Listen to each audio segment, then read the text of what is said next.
नमस्कार, मैं आरवी सिंह यादव और आप देख रहे हैं मेरा YouTube channel R V Singh Yadav editor. आज हम दयालबाग का जो बैकुंठ धाम है उसके ऊपर बात करेंगे। सुरेखा यादव जी हमसे जुड़ी हुई हैं, हमारे सामने हैं। उससे पहले मैं थोड़ी सी व्याख्या कर दूं आपको। बैकुंठ धाम पर आज गुरु महाराज ने निरीक्षण किया और उस निरीक्षण के बाद कुछ डायरेक्शंस दिए, वो हम सुरेखा यादव जी से सुनवाएंगे आपको। चलते हैं। सुरेखा जी, राधा स्वामी। राधा स्वामी।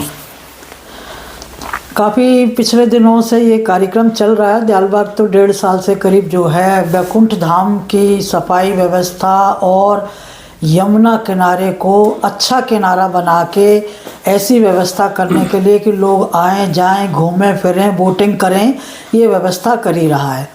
लेकिन पिछले कुछ समय से दयालबाग जो है प्लाटून पुल, जो दयालबाग की बैकुंठ धाम से करीब जो है 2-2.5 किलोमीटर 3 किलोमीटर दूर होगा, घूम के जाने का रास्ता है। और वो जो है बड़ी बड़ी 2 ग्राम सभाओं को जोड़ता है। उधर जो है पार करके यमुना से गिजौली है और इधर सिकंदरपुर है, और इसके साथ बहुत सारे एक जगह 7 मजरे जुड़े हुए हैं, इधर भी जुड़े हुए हैं। तो काफ़ी लोगों की जनसंख्या उस पे से डेली आती जाती है, उस पुल से लाभ उठाती, पुल का लाभ उठाती है। जी। तो उस पर काफ़ी कोशिश करी गवर्नमेंट ने। पुल तो बनवा दिया, प्लाटून पुल तो जगह जगह बनते रहे हैं, पुरानी व्यवस्थाएं हैं, ये पुराना ही बनता है। बारिश के दिनों में हट जाता है, जब बाढ़ ज़्यादा आती है तब, और फिर उसके बाद फिर लगा दिया जाता है। पर देखने में आया कि हम लोग पिछले दिनों भी गए, दयालबाग ने जो है मेडिकल कैंप रात में लगाया था। हाँ, एक दिन सुबह लगाया, दिन में लगाया था, एक दिन में लगाया था। वो तो नगला चतरा में जो है प्राइमरी पाठशाला में व्यवस्था हो गई थी, बहुत लोग आए इसका स्वास्थ्य लाभ लेने के लिए। अब दूसरा ये है कि जब हमने इधर के किनारे को साफ किया है तो दयालबाग अपनी इस सीमा को और आगे बढ़ा रहा है और लोगों को जागरूक भी साथ के साथ करता जा रहा है, क्योंकि ये दयालबाग की लायबिलिटी तो है नहीं है, लेकिन क्योंकि अगर नदी साफ होगी, किनारे अच्छे होंगे, उसमें गंदगी नहीं जाएगी, वो स्वच्छ जल जो है पूरा आगरा पिएगा। आगरा का एक एक व्यक्ति उस जल का सेवन करता है। तो एक चीज़ मुझे देखने में आई जो मैं ज़रूर इस बीच में रखना चाहूँगी, और जिलाधिकारी महोदय आगरा से मैं निवेदन करना चाहूँगी कि प्लाटून पुल तो सरकारी व्यवस्था से बना हुआ है, लेकिन क्योंकि अब आजकल लोग नौकरियों से अपने घर जाते हैं रात बेरात, और ज़रूरत पड़ने पे मेडिकल हेल्थ के लिए भी वापस भी इधर आना पड़ता है, क्योंकि इधर जो है ज़्यादा हॉस्पिटल वगैरह हैं, और लोग अपना खेती का काम करके भी अपने घर देर रात को लौटते हैं। तो वहाँ पे दूध की सप्लाई भी काफ़ी है उधर से जी। तो अब बस मुझे जिलाधिकारी से यही कहना है कि आप ऐसी कुछ व्यवस्था करें वहाँ पे, जो कि सोलर सिस्टम से लाइट रात के टाइम प्रोवाइड करा दीजिए। ऐसा कुछ हो कि दोनों तरफ प्लाटून पुल पे सोलर की कुछ प्लेटें लग जाएं और उनके ऊपर एक एक बल्ब लग जाए, जिससे कि जब लोग वहाँ से इधर से उधर जाते हैं तो उनको अंधेरे का सामना ना करना पड़े। क्योंकि कुछ बच्चे भी जाते हैं, लड़कियाँ भी पढ़ के जाती हैं, लड़के भी जाते हैं, तो थोड़ा डर का सा माहौल ख़त्म हो जाता है, वहाँ रोशनी होती है, क्योंकि ठार है, वहाँ पे भी लाइट बल्ब कुछ जलता हुआ नहीं दिखाई देता है। तो स्वयं अगर डीएम महोदय भी उसे देखना चाहें जो बात मैं कर रही हूँ, तो अपनी आंखों से देख के हमारी बात पे विश्वास करके इस काम को कराने के लिए आगे बढ़ें और सहयोग करें हमारा। एक सवाल और मैं आपसे करूँगा कि क्या अप्रोच रोड के लिए भी डीएम साहब से बात आप सलाह देंगे? देखिए, जनता ने तो जो लोग हैं, क्योंकि भाई मैं एक सोशल वर्कर हूँ, पॉलिटिकल भी हूँ, और मैं देखती भी हूँ सारी चीज़ों को, लोग मेरे पास आके अपनी प्रॉब्लम्स रखते भी हैं।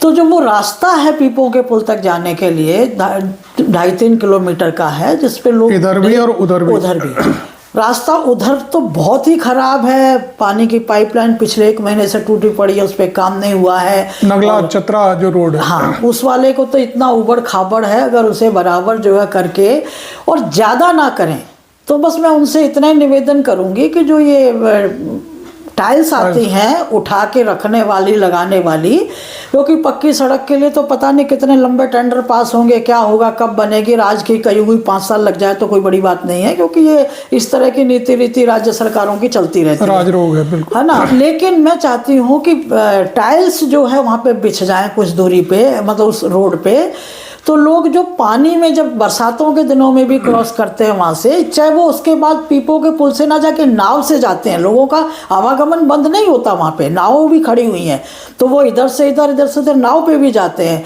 तो कम से कम जो रास्ता है मेन, उसको कुछ इस तरह से टाइलों से जोड़ दें तो शायद जो है इस देश की जनता को कुछ लाभ हो जाएगा, मेरा इतना ही मानना है। बाकी दियालबाग जो अपना काम कर रहा है वो मैं अब अधिक ना कहूँगी, क्योंकि मेरा उन अधिकारियों से बातचीत हुई है, उन्होंने अब तक जो काम किया है वो, प्लस वो आगे और क्या करना चाहते हैं स्वयं उनके मुँह से ही सुनिए। सुरेखा जी, आपने ये तो बात यहाँ कही, और अभी आपने जो बैकुंठ धाम है जिसको आम जनता पोया घाट के रूप में समझती है, वहाँ पर आपने दियालबाग के कई अधिकारियों से बात की जी।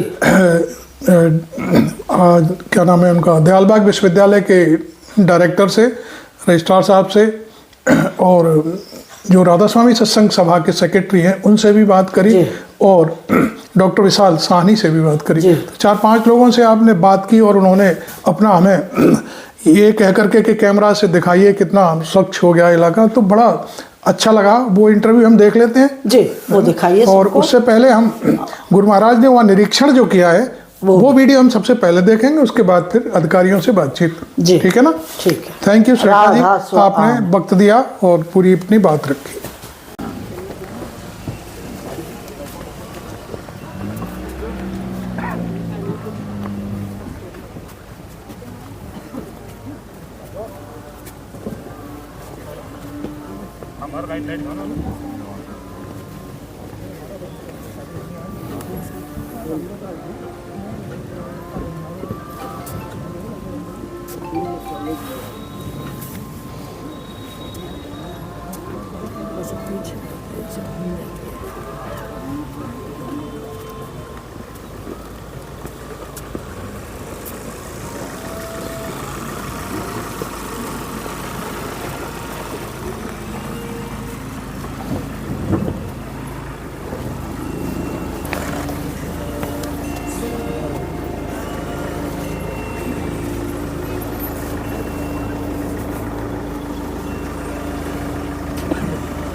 लॉयल साहब कुछ लड़कों के लेकर साथ जाओ, कहीं सफाई के लिए सब देखो।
आप जा रहे हो?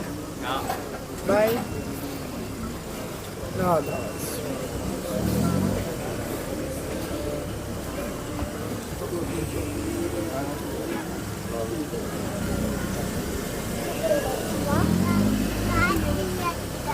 चटनियाँ बना दी मोबाइल रखा है ना उसका।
नहीं जाना है, दादाजी जाते हैं तब जाना है।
तो बैकुंठ धाम पे और पीपों के पुल तक जो बच्चों ने काम किया, डीआई के बच्चों ने, एनसीसी के बच्चों ने, और सेवा में लोग भी लगे रहते हैं। उसके बाद देखने में आया सफाई तो काफ़ी हो गई है, लेकिन इसके आगे का क्या प्लान है आपका? देखिए, हमारे यहाँ के डीआई के जो छात्र और छात्राएं हैं जी, वो सब मिलजुल करके यहाँ पर सेवा भाव से कार्य कर रहे हैं नियमित रूप से। और अभी भी यहाँ पे ये जो छात्र आपके सामने हैं, पिछले आधे घंटे से ये लोग लगातार सफाई का काम कर रहे हैं। आप देख सकती हैं कि चूने की लाइनिंग पड़ गई है, सब तरह से तैयारी है, बोट की भी और अन्य सफाइयों के लिए भी सब तैयारी है। और एनसीसी और एनएसएस के रेगुलर कैंप्स यहाँ लगाए जा रहे हैं। तो आप आगरा की जनता से कुछ अपील करना चाहेंगे कि हम वो लोग उनको क्या यही करें? कहना चाहते हैं कि अपने एरिया को, यमुना को स्वच्छ रखें, सुंदर रखें और एनवायरनमेंट को क्लीन बनाएं, ताकि आगरा के निवासी खुशहाल रह सके। तो आगे भी आपका ये प्लान चलता रहेगा? ये प्रोग्राम अनवरत चलता रहेगा। ये पिछले 1.5 साल से हमने देखा है बैकुंठ धाम वाला, और पीपो के पुल पे जो प्लाटून पुल जिसको कहते हैं, उसमें अभी कुछ महीने से ही शुरुआत हुई है, तो उसे भी कंटिन्यूशन में रखा जाएगा क्या? उसको हमने अपने अंडर में रखा है। वहाँ पे भी हम मेडिकल कैंप और बच्चों से सफाई ये सब विद्यार्थियों से कराएंगे और कैंप भी लगाएंगे अपने एनएसएस और एनसीसी के। तो इस माध्यम से बच्चे भी सीखेंगे कि देश में जो है हम लोगों को देश के प्रति हमारी जिम्मेवारियां हैं, हमें अपना आसपास का जो है सफाई रखनी चाहिए क्षेत्र की। तो बच्चे भी इसी तरह सीखेंगे, क्योंकि गाइडेंस गुरुओं की होगी तभी बच्चे सीख पाएंगे। ये तो ऐसा है कि उन्हीं के छत्र छाया में हम लोग काम करते हैं, उन्हीं की गाइडेंस में काम करते हैं, उसी से सीखते हैं और उसी से सीखा है। आगे भी उन्हीं के आदेश के अनुसार कार्य होगा। हम लोग एक सवाल मेरा भी है जी, क्या यूनिवर्सिटी अकेली काम करती है या और ब्रांच और या दयालबाग? नहीं, तीनों ब्रांचेस से भी सदस्य यहाँ आते हैं और वो लोग भी अपना पूरा सहयोग देते हैं। उनके ब्रांच सेक्रेटरीज भी यहाँ पे पूरा सहयोग दे रहे हैं। Thank you so much. Radhe. TI के डायरेक्टर हैं और इनसे भी हम सवाल करना चाहेंगे कि जिस तरह से अभी हमारी रजिस्ट्रार साहब से बात हुई, आगे का कोई और प्लान आपके भी मन में हो इसके अलावा, तो वो बताइए। इसके अलावा हमारा जो सिविल इंजीनियरिंग डिपार्टमेंट है जी, वो पीपे के पुल को स्टडी भी कर रहा है और टेक्निकल हेल्प भी हम प्रोवाइड कर रहे हैं, जिसमें कि हम जो लोग आगरा के जो अधिकारी हैं, जो इसके इंचार्जेस हैं, उनके साथ कोऑपरेट करेंगे, उनको हम टेक्निकल इनपुट्स प्रोवाइड करेंगे ताकि वो इसको और बेहतर बना सकें और सुदृढ़ बना सकें।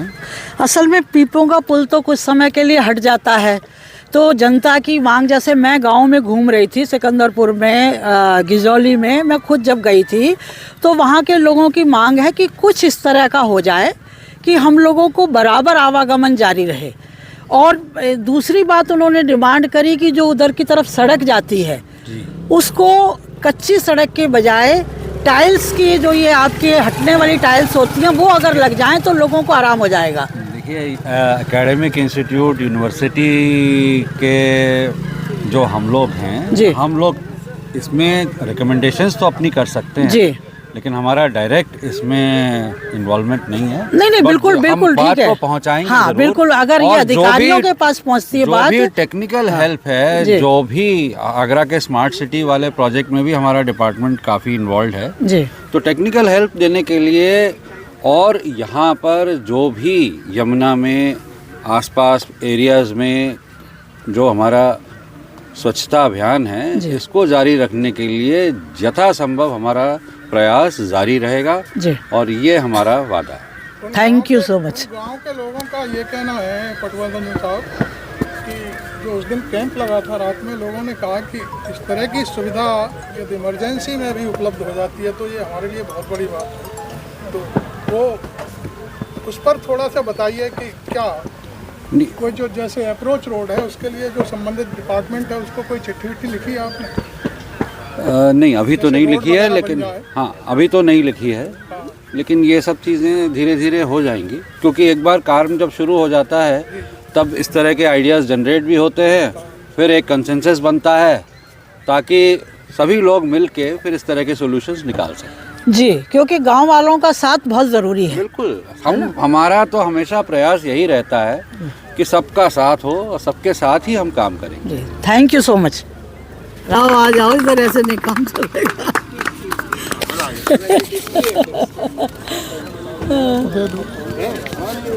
शाम को देखेंगे चैनल पे, शाम को देख सकते डॉक्टर साहब एक आपका भी कमेंट ले लें।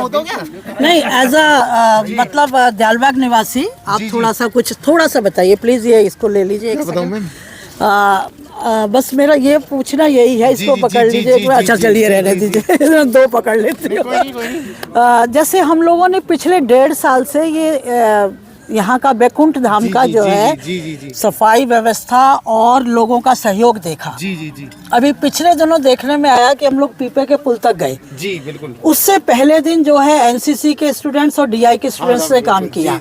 लेकिन जब हम वहाँ पे गए तो कुछ लोगों ने हमसे ये भी डिमांड रखी कि दियालबाग के सपोर्ट के साथ साथ गांव वाले भी हमें सपोर्ट करें। तो ऐसा कुछ व्यवस्था हो सकती है कि उनको भी सूचनाएं पहुंचे कि जब दियालबाग के लोग सफाई करने पहुंचे या स्टूडेंट पहुंचे तो वहां के भी स्टूडेंट और लोग आए। हाँ, धीरे धीरे मैडम समय के साथ जरूर होगा। डीआई ने कैंप लगवाया था, आपकी डायरेक्टर साहब से बात हुई, रजिस्ट्रार साहब से बात हुई। जी, डीआई ने वहाँ कैंप लगवाया था, बहुत अच्छा पार्टिसिपेशन हुआ था।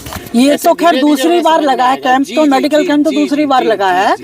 लेकिन लोगों को सूचनाएं मिले जैसा कि उन्होंने बात करी, तो आगे इसमें भी थोड़ा सा काम करिए प्लीज। बिल्कुल करेंगे। Thank you so much. Secretary साहब भी कुछ कहना है। अच्छा, हाँ बिल्कुल सामने आ जाइए उसके सेक्रेटरी साहब भी आ गए हैं, जी। थोड़ा उनसे बात कर लें। 2 शब्द आपसे भी हम जानकारी चाहेंगे। ये लीजिए, पहले तो ना इसको पकड़ लीजिए, बस आप अपना नाम पूरा बता दीजिए। राधा स्वामी जी, प्रेमदास सत्संगी, सेक्रेटरी राधा स्वामी सत्संग सभा। ये यमुना तीरे का जो रेस्टोरेशन है वो ग्रेशियस डायरेक्शंस पे करीब 1.5 साल पहले शुरू हुआ। जी, और तब हमने पाया कि जो सबसे इफ़ेक्टिव तरीका रिवर बैंक रेस्टोरेशन का है जी, वो इस तरह का जो हमने बायोडाइवर्सिटी पार्क बनाया है, वो that is the right way to preserve the ecology of a river bank system. जी। कई जगह पे लोग सीमेंट कंक्रीट से बनाते हैं, लेकिन ये जो बायोडाइवर्सिटी पार्क है इससे हमारा पूरा इकोसिस्टम प्रिजर्व होता है। दूसरी खास बात यहाँ पे यह है कि मल्टीपल एजेंसीज इसमें इन्वॉल्व हैं। राधा स्वामी सत्संग सभा तो इन्वॉल्व है ही, उनकी जो लोकल ब्रांचेस हैं वहाँ के वॉलंटियर्स यहाँ पे रेगुलरली आके क्लीनिंग करते हैं। नगर पंचायत दियालबाग जो है उनके जो कर्मचारी हैं और उनके जो इंचार्ज हैं, चेयरपर्सन जो है वो भी हमारे साथ हैं। वो भी इस एरिया को क्लीन रखने में हमारी बहुत सहयोग करती है। इसी तरह डीआई की एनएसएस कैंप्स जब यहाँ लगते हैं तो डीआई, राधा स्वामी सत्संग सभा, आगरा की लोकल ब्रांचेस और नगर पंचायत, ये सबका मिला जुला एफर्ट है कि हम इसको क्लीन रख पाएँ। उसके साथ ही जागरूकता भी लोगों में पैदा की जा रही है कि इसको साफ कैसे रखा जाए। में एक क्वेश्चन मेरा ये है कि देखिए, आपने देखा होगा जनरली कि गणेश उत्सव होता है जो है देवी जागरण में जो है देवियाँ बनती हैं, ये सारे के सारी चीज़ें विसर्जन के लिए यमुना नदी में आती है। जितना आप क्लीन करते हैं उतना ही फिर वो भर जाता है। ऐसे लोगों के लिए जागरूकता अभियान चलाने में आपका क्या सहयोग रहेगा, या प्रशासन से आप लिखेंगे कि इसमें थोड़ा सा सक्रिय भूमिका पुलिस और प्रशासन लगे? इसमें मैंने देखा राजस्थान और गुजरात में पर्टिकुलरली। अब अगर आप जाके देखें विसर्जन गुजरात में कैसे होता है, तो पहली चीज़ तो ये कि प्लास्टर ऑफ पेरिस को मना कर दिया गया है। अब सिर्फ मिट्टी की मूर्ति बनाते हैं और लोग उसका विसर्जन अपने घर के टब में ही करते हैं। और इसी तरह गुजरात और राजस्थान में मैंने देखा कि ये प्रवृत्ति में अब चेंज हो रहा है कि नदियों में जाके हम इसको बहाएं। तो उसी तरह का हम लोगों भी प्रशासन के साथ कोशिश करेंगे कि इसी तरह की जागरूकता यहाँ आगरा में भी फैले। हाँ, क्योंकि महाराष्ट्र में भी मैंने देखा बड़े बड़े लोग इस चीज़ को करते हैं, लेकिन टब में ही अपना विसर्जन करके और बजाय समुद्र में या नदियों में फेंकने के उसको जो है वहीं के वहीं समाप्त कर देते हैं। हाँ। अगर दयालबाग के जो यमुना किनारे का क्षेत्र है, जहाँ तक यमुना चल रही है, यहाँ के लोग अगर जागरूक हो जाएं और इसमें इनका सहयोग रहे तो निश्चित तौर पर जो मेहनत लोग कर रहे हैं, ये मेहनत आगे चल के और अच्छी जो है साबित होगी। और आगरा की जनता से आप अपील भी कर सकते हैं हमारे माध्यम से। सस्टेन्ड एफर्ट की ज़रूरत है जी। और आपके माध्यम से तो मैं यही कहूँगा कि लोगों को जागरूक रखें कि जो रिवर सिस्टम है, इको सिस्टम होता है रिवर का, वो बहुत डेलिकेट सिस्टम होता है। इस तरह का जब हम प्रदूषण उसमें नदी में करते हैं तो वो इको सिस्टम डैमेज होता है। नदी का जो बहाव है, फ्लो है, वो सब उससे रेस्ट्रिक्ट होता है और आगे की जिसको जीवन दायिनी बोलते हैं वो रिवर का वो रोल कम होता जाता है। नहीं, यमुना से तो पूरा आगरा पानी पीता है। जी। अगर यमुना गंदी होगी तो नेचुरल आप कितनी भी दवाइयाँ डाल के क्लीन करें पानी को, वो शुद्ध पानी तो नहीं पी पाएंगे। तो ये तो लोगों को समझना तो पड़ेगा ही पड़ेगा। तो इससे थोड़ा सा आप लोगों को और भी जो है सपोर्ट मिलेगा। जी। Thank you so much. Radha. आपने बैकुंठ धाम पर गुरु महाराज के दर्शन किए, देखा होगा उन्होंने निरीक्षण किया पूरी जो अपना उनकी खेतीबाड़ी का जितना इलाका है उसमें सफाई है कि नहीं है, और बाकी जनता ने गुरु महाराज के दर्शन किए। हम लोग भी वहाँ पर उपस्थित थे, हमने सारी चीज़ें देखी। आपको ये वीडियो कैसा लगा ज़रूर हमें बताएं और अपनी राय भी रखें। आम जनता के लिए सुरेखा जी ने सवाल उठाए हैं, उन पर भी आप अपनी राय दे सकते हैं कि जो नगला चतरा जाने वाला जो पीपों का पुल है वहाँ पर क्या क्या व्यवस्थाएं होनी चाहिए, कैसे होना चाहिए, नदी कैसे साफ रखी जा सकती है। तो आपने अभी चैनल सब्सक्राइब नहीं किया है तो ज़रूर कर लें, और चाहें तो आप इस वीडियो को आगे बढ़ाने के लिए शेयर भी कर सकते हैं। Thank you very much. मैं आरबी सिंह यादव।